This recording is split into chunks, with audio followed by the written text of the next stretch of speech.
সরকারকে বিপদে ফেলানোর জন্য দেশে অস্থিতিশীল করার জন্য দেশে এবং আন্তর্জাতিকভাবে শেখ হাসিনা ভারতে থেকে একটা ষড়যন্ত্র করছে।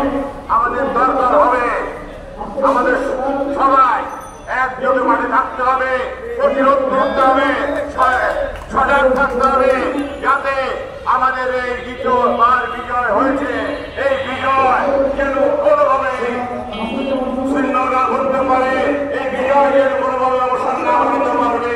আমাদের এই আন্দোলন এবং সংগ্রাম ওই দিনই সাকসেসফুল হবে, ওই দিনই আমাদের আন্দোলন সংগ্রাম পরিপূর্ণ হবে, যেদিন বাংলাদেশের মানুষ ভোট দিতে পারবে গণতন্ত্র রক্ষা করার জন্য, ভোট দিয়ে একটা গণতান্ত্রিক সরকার প্রতিষ্ঠিত করবে।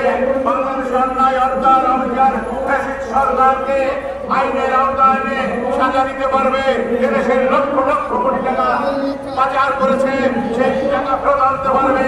এদেশের শেয়ারের বাজার লুট করেছে, এদেশের পদ্মা সেতু টাকা নিয়েছে, এদেশের